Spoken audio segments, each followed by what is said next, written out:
kalau misalnya Quran itu adalah kitab yang berisi kalam ilahi, kalau kalau Quran adalah kitab berisi kalam ilahi, kalau Alkitab berarti kitab yang berisi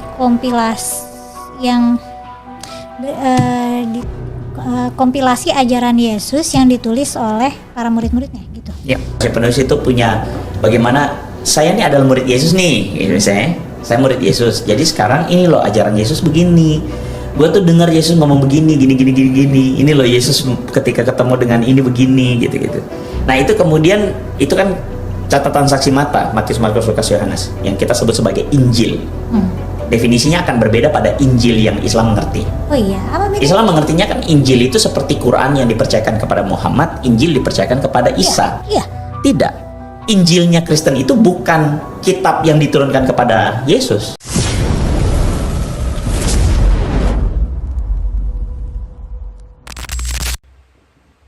Tindas orang-orang budak-budak, orang-orang yang tidak punya apa-apa, karena mereka pun pada some sense itu dianiaya, mereka kehilangan segalanya. Jadi mereka tuh tidak punya uang untuk menuliskan pada bahan yang lebih solid, seperti kulit misalnya. Medianya apa? Medianya papirus, kertas, dan kertas itu sangat rentan sekali untuk musnah. Karena apabila ada gak kering, dia lembab sedikit, dia hancur, rusak. Jadi diulang lagi. Nah ketika disalin ulang, sangat mungkin untuk misalnya missing ini sangat mungkin. Nah jadi ketika kamu bilang tadi makanya gampang revisi. Bentar dulu, karena memang tidak dilakukan perubahan dengan sengaja. Tetapi misalnya ada kehilangan satu kata, apa hilang abjadnya, hilang apanya, atau angka tertentu bisa jadi berubah angkanya, bisa jadi begitu. Ya kan? Nah itulah yang terjadi. Nah mengenai beberapa ayat, nah ini biasa kalau teman-teman nonton konten channel gue itu, gue menjawab juga beberapa sanggahan, akusasi kepada kekristenan. Nah accuse-nya itu salah satunya itu adalah ada ayat yang ditambahin atau ayat yang disisipin gitu.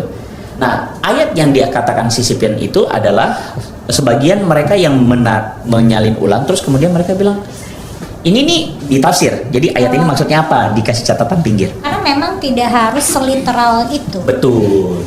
Dan itu makanya juga Alkitab itu bebas untuk diterjemahkan. Iya. Kan kalau misal Al-Quran itu boleh diterjemahkan asal teks aslinya harus harus dijaga. Itu berarti lebih tepatnya kalau misalnya Quran itu adalah kitab yang berisi kalam ilahi, kalau Alkitab kalau Quran adalah kitab berisi kalam ilahi, kalau Alkitab berarti kitab yang berisi kompilasi ajaran Yesus yang ditulis oleh para murid-muridnya gitu. Ya. Kalau gue bisa lebih terangin lagi atau lebih tajamin lagi, Quran itu adalah kalam ilahi. Bukan berisi kan? Ya tergantung lu mau lihat dari perspektif mana. Tapi kan dari doktrin atau dari ajaran Islam kan Quran itu adalah kalam ilahi, literal kalam ilahi. Literal kalam ilahi yang benar-benar nggak boleh diutak-atik gitu karena literally begitu. Jadi Quran adalah kalam, teksnya itu adalah kalam ilahi itu sendiri. Nah kalau kekristenan berisi tentang ajaran Yesus yang dipreserve, berisi tentang iman Kristen yang kemudian dituliskan dalam perspektif para penulisnya. Ya, jadi masing-masing penulis itu kan punya perspektifnya. Masing-masing penulis itu punya bagaimana saya ini adalah murid Yesus nih, gitu, saya murid Yesus. Jadi sekarang ini loh ajaran Yesus begini. Gue tuh dengar Yesus ngomong begini, gini. Ini loh Yesus ketika ketemu dengan ini begini, gitu. Nah itu kemudian itu kan catatan saksi mata Matius, Markus, Lukas, Yohanes yang kita sebut sebagai Injil. Definisinya akan berbeda pada Injil yang Islam mengerti. Oh iya, apa bedanya? Islam mengertinya kan Injil itu seperti Quran yang dipercayakan kepada Muhammad, Injil dipercayakan kepada Isa. Iya. Tidak. Injilnya Kristen itu bukan kitab yang diturunkan kepada Yesus. Bukan. Oke. Injilnya menurut Kristen itu adalah catatan saksi mata tentang Yesus. Tapi ada nggak catatan yang menceritakan Yesus itu kalau lagi khotbah kayak Tuhan berfirman gini-gini, tadi aku dapat wahyu gini-gini. Atau misalnya lagi ada masalah nih di teman-temannya Yesus, para pengikutnya Yesus ada suatu masalah, terus mereka nanya ke Yesus, terus Yesus bilang, oh tadi Tuhan berfirman padaku solusinya ada begini-begini. Ada nggak sih ceritanya? Coba ulang gimana?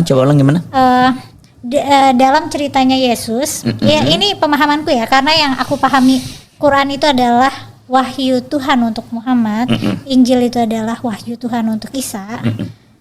Jadi aku ngebayangin ya Nabi Isa juga seperti Nabi Muhammad dan nabi-nabi lain yang dapat kitab itu seperti Nabi Muhammad. Mereka dikasih wahyu, ada masalah nih di masyarakat, dapat wahyu. Atau ya kalau lagi orasi biasanya karena ada kepentingan untuk menyampaikan wahyu gitu. Kalau dalam hidup Yesus ceritanya begitu nggak sih? Yesus itu sang firman itu sendiri. Nah, ini mungkin memahaminya agak ini ya. Karena kalau Muhammad itu rasul kan, penyampai. Kalau dalam doktrin kekristenan kan apa yang diucapkan Yesus itu berarti adalah wahyu. Iya, adalah firman Allah sendiri. Okay. Karena dia adalah sang firman. Firman itu apa sih maksudnya? Gini, izinkan gue jelasinnya begini ya. Misalnya nih, gua haus, Mel. Lu mengerti gua haus karena gua ngomong gua haus. Tapi sebelum gua ngomong gua haus, realitas bahwa gua haus itu cuma gue yang ngerti. Realitas gua haus itu tidak mungkin lu ngerti sampai gua ngomong, Mel gua haus, baru lu bisa paham. Oh, gua haus, Andre haus gitu. Nah, Tuhan yang transenden, Tuhan, pribadi Tuhan yang tidak mampu kita pahami itu, bagaimana cara kita pahamnya dia? Kita paham dia melalui firman-Nya. Dan firman-Nya itu adalah cara untuk kita mengerti dia, mengenal dia. Yesus sang firman. Kenapa Yesus itu sang firman? Jadi begini. Di dalam kitab Yohanes, dia mulai dengan pada mulanya adalah firman. Firman itu bersama-sama dengan Allah dan firman itu adalah Allah. Orang waktu baca ini bingung kan? Apa sih maksudnya? Apa sih? Sebenarnya ketika dikatakan Allah nih yang transenden itu, dia adalah pribadi yang kemudian menyatakan dirinya, dan ketika dia menyatakan dirinya, logos, firman itu kemudian menjadi sesuatu yang menjelaskan siapa dia. Sepakat ya? Oke? Waktu dia ngomong, kekal nggak omongannya itu? Saya nggak paham kekal atau enggak. Maksudnya Tuhan itu kekal. Iya. Karena konsep kita Tuhan itu kekal. Tuhan yang kekal menyatakan dirinya. Ketika dia menyatakan dirinya dalam kata-katanya, dalam kita anggaplah firman itu kata-kata. Karena kan sebenarnya konsepnya abstrak, bagaimana cara pahami itu abstrak. Dia harus dikonkretkan. Iya, dikonkretkan, atau dia harus menubuh dia harus termanifestasi. Nah, termanifestasinya itu melalui apa? Kata-kata itu. Ya, nah kata-kata itu sebenarnya kekal atau tidak? Lentur sesuai bahasa setempat. Maksudnya sang kata-kata itu sendiri yang menggambarkan siapa dia itu harus kekal. Karena tidak mungkin kata-kata itu kemudian dia menciptakan kata-kata. No, dia itu pada sejak awalnya dia akan termanifestasi, dan manifestasinya itu kekal. Dan manifestasi dari Tuhan yang transenden itu kemudian menjadi firman. Nah, firman itulah Allah sendiri. Makanya orang Kristen memahami Tuhan itu berinkarnasi di dalam Yesus Kristus. Jadi ada dua entitas yang dilihat oleh manusia. Pertama, entitas Sang Bapa sebagai yang abstrak, dan kedua, entitas Yesus Kristus sebagai perwujudan dari Sang Bapa. Jadi Yesus itu meskipun Tuhan, tapi secara naturalis dia juga manusia gitu ya. Maksudnya Yesus butuh tidur juga kan? Maksudnya tidur, makan dan segala macam. Karena dia menjadi manusia. Karena Sang Firman itu menjadi manusia. Jadi gua itu eksis, lu bisa kenal gua dari kata-kata gua, benar nggak? Kata-kata gua sendiri itu kan keluar dari gua. Nah itu yang orang Kristen pahami. Yesus itu keluar dari Bapa. Jadi ada dua entitas, kata-kata gua dengan gua. Jika sudah ada Tuhan yang termanifestasi jadi manusia, peran nabi masih ada nggak? Peran nabi itu makanya di dalam kitab Ibrani dikatakan sejak zaman dahulu Allah telah berupaya untuk berbicara kepada kita melalui nabi-nabinya. Tetapi pada zaman sekarang dia berbicara kepada kita melalui puncak komunikasinya melalui Yesus Kristus. Oh, gitu konsepnya. Cara memahami itu Yesus Kristus itu adalah puncak komunikasi Sang Bapa kepada umat.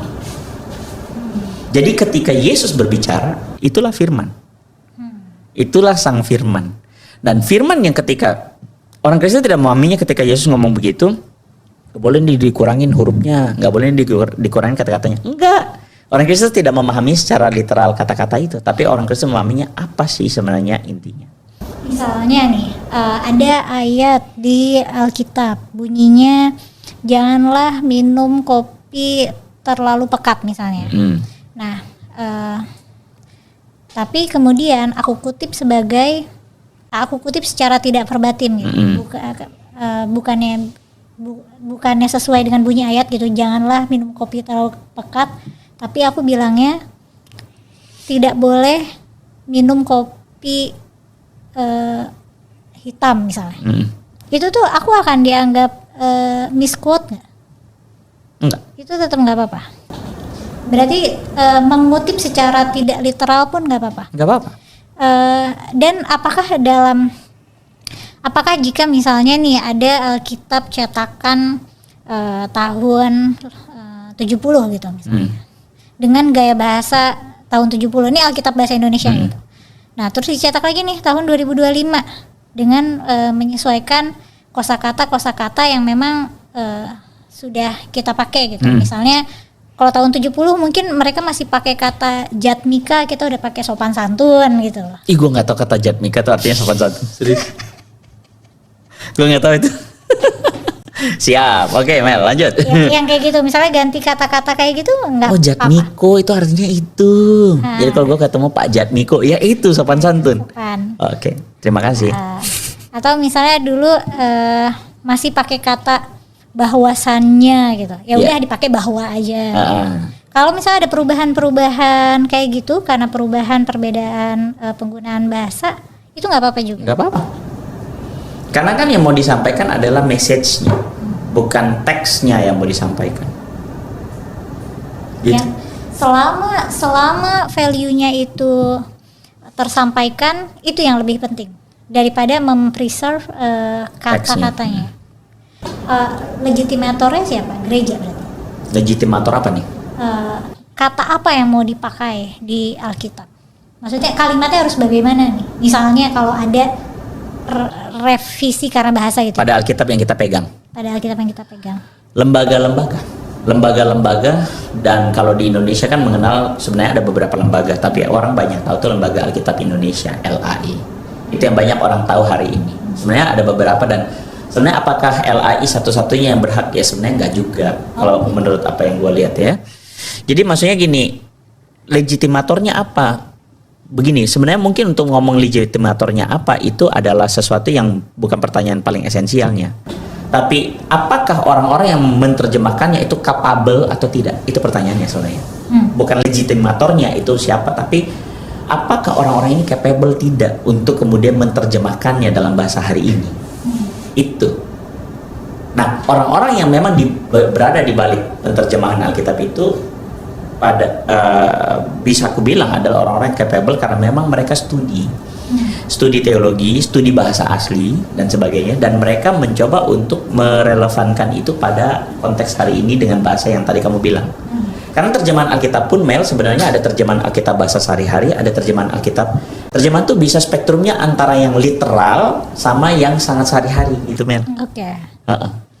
Jadi yang sehari-hari ini berusaha untuk preserve message-nya, intinya tetap di preserve, tapi artikulasikan dalam konteks hari ini. Itu tadi dari ya itulah Jatmiko sopan santun. Ada nggak kasus misalnya mungkin ada kasusnya atau bisa nggak terjadi kasusnya kalau misalnya nih ada ayat di Alkitab, ini ceritanya aku aja deh, ceritanya aku adalah pakar bahasa Latin lah, bahasa Yunani. Terus aku lihat terjemahan bahasa Indonesia yang sekarang, terus aku bandingkan dengan teks aslinya, terus kayak wah ini nggak tepat nih terjemahannya kayak gini. Terus aku entah aku mengajukan perubahan atau aku menuliskan sendiri, itu boleh nggak? Boleh. Nggak ada, maksudnya itu bukan suatu Pelanggaran. Atau heresi. Enggak. Jadi makanya begini, ada orang yang kemudian melihat ini secara negatif.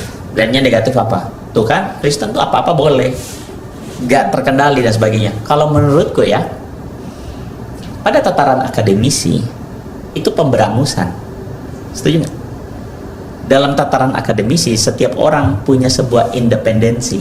Setuju? Untuk kemudian melakukan pendekatan-pendekatan akademik terhadap satu objek. Setuju nggak? Dan menurutku itu adalah hal yang baik. Karena pada akhirnya masyarakat yang akademik, masyarakat yang sudah dewasa akan bisa menilai manakah yang lebih reasonable